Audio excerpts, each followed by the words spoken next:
As you know, I was tasked with the honor of going out for the Ohio Automotive Preservation Group to give appreciation awards to individuals that have done so much in our culture, community, real hot rod guys, promoters, and so forth.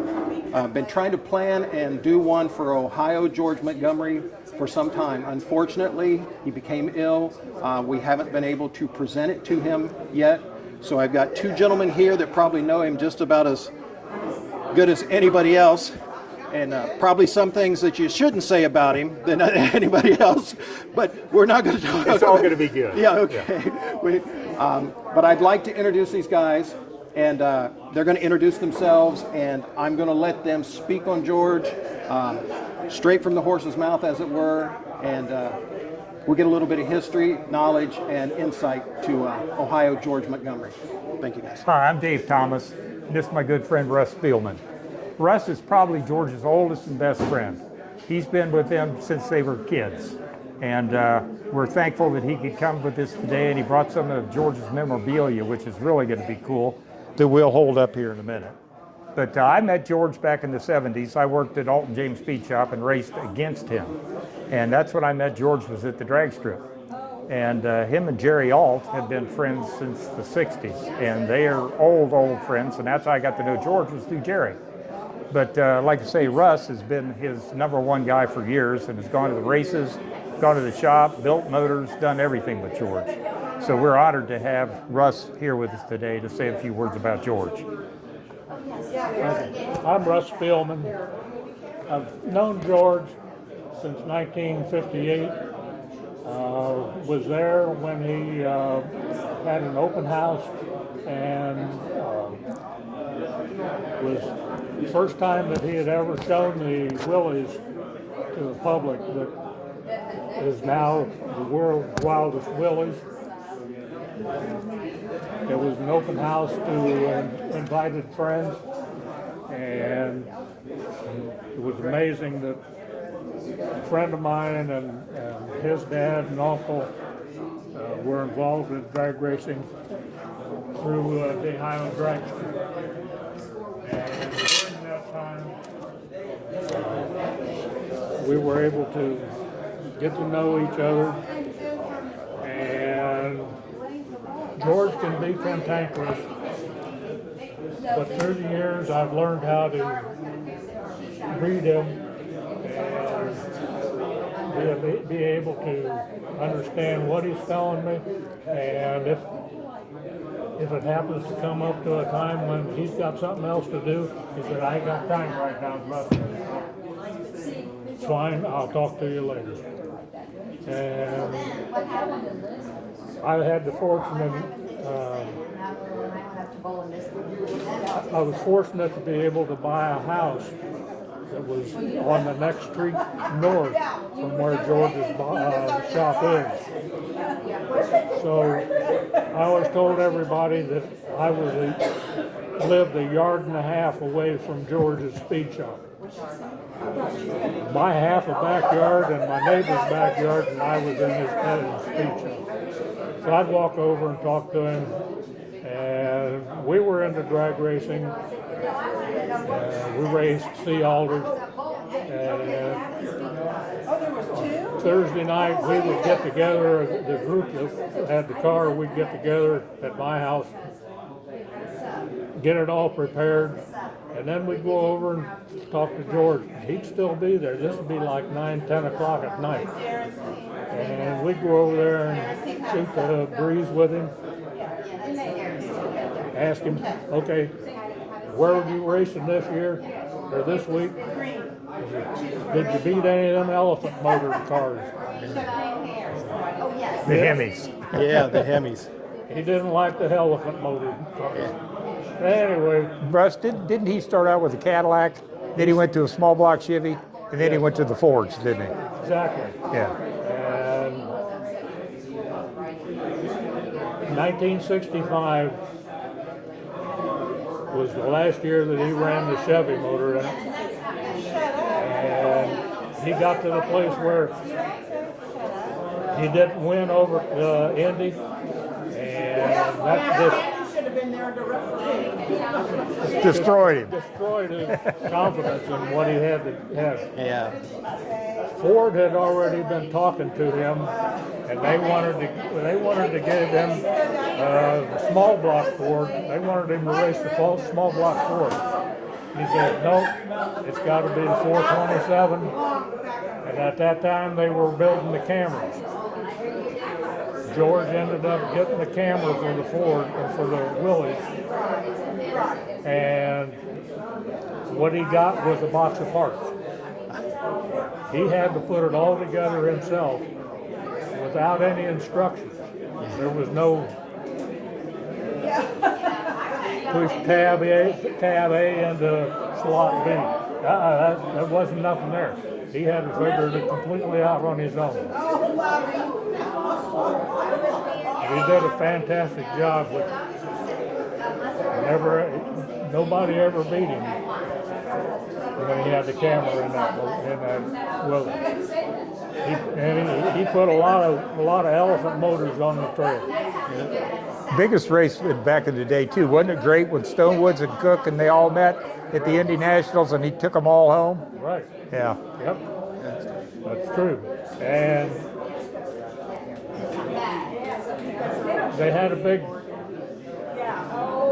celebration meeting at Detroit or Dearborn, and the Ford bigwig says, "Well, we build Ford cars. That's a Willys. Why don't we put a Mustang on the block?" That's how the Mustang came into being.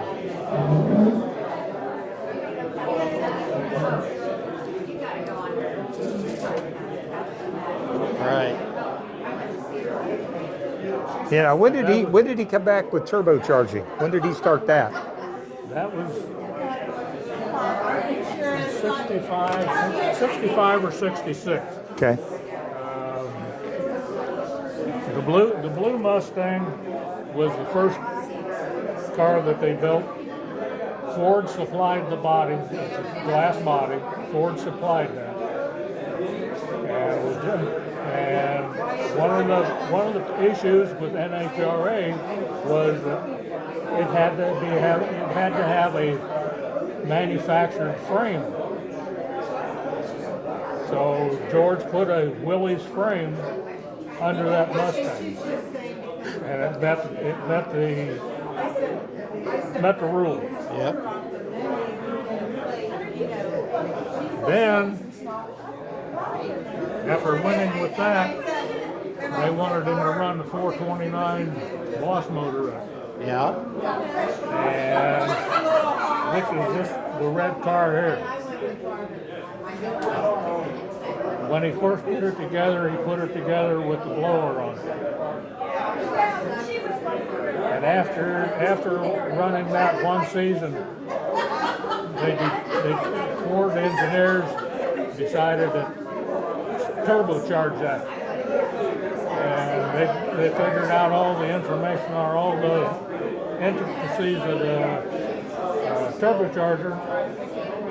And that's when he was blowing everybody off of the strip. Excellent. And at that time, they banned Banned him. him, and I think that was either 65 or 66. I'm not Right. maybe in 67. Now you've got the big award down there. You want to hold that up? I think we both need to hold this. Now what's that for? This is the award that he received when he was inducted into the Motorsports Hall of Fame, Absolutely. America. Yep. And it's a What year was that? 2020. 2020.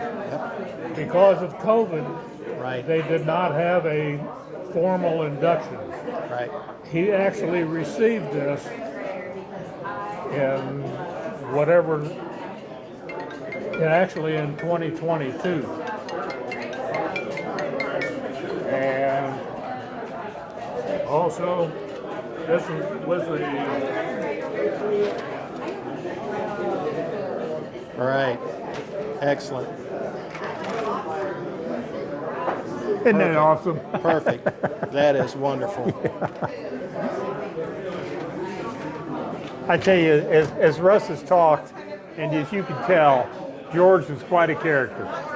And he has raced in every drag strip in the United States and in Canada Right. throughout all these years. And he was a heck of a ambassador to the drag racing team and made Dayton, Ohio what it is. Dayton, Ohio is one of the hotbeds for racing for the whole country. Yes. There's more better gassers in our area than anywhere than in California or any place. And George was our pioneer to start that. Yep. So we're proud of him. And that's why the Ohio Automotive Event Preservation Group want this award to go to George, Ohio George Montgomery, in thanks for his dedication in helping to spread the word, to stay true to his calling, as he has with the gassers and stuff. And a little bit of this goes with you guys. We're going to take it to him today. Thank you so much. Yeah. I greatly appreciate it. And George, Well, it was an honor to do this in his behalf. Right. And we just wish he could have been here with us. right, but we'll get it to him, and we'll put this up, and he'll take a look at it and let him know that we all, the car culture guys, the old drag racers and stuff, everybody, we greatly appreciate what he has done to help keep this alive as long as he has. Thank you, guys. I Thank really you, Don. appreciate it. Thank you. Thank you. Thank you, brother. Appreciate it. You're welcome.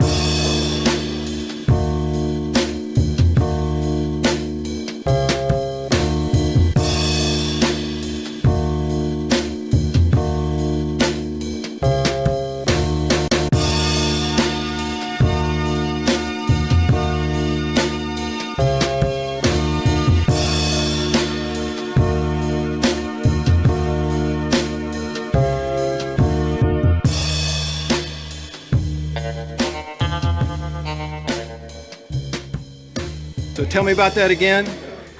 This was a plaque that George had when he was in the Miami Valley Customs Club. Yeah. And Greg found it, and he thought it would be important for today. Cool. What was Now, cool was people were drag racing on the streets back then, and they were getting in trouble. So they had a meeting, and the judge came up with a thing to have these guys start the Ohio drag strip. so that's what started. That's how it became. That's Excellent. how it came about. Myself, with a friend of mine that were still in high school and did not even have a driver's license yet. We volunteered because we were tag along. We got volunteered into helping with some of the things So- that you have to do at a drag strip. So you were turning the quarter mile It's called pit crew. long before long before you could actually drive on the street. Exactly. Well, thank you again, guys. I greatly appreciate it. My friend is Ralph Ransdell Jr. Yeah. and his dad and uncle were part of the group that was in that initial meeting with the judge. Oh, yeah. Yes. So you talk about the roots of drag racing in Dayton, here it is. There you go, buddy. Thank you so much. I appreciate it.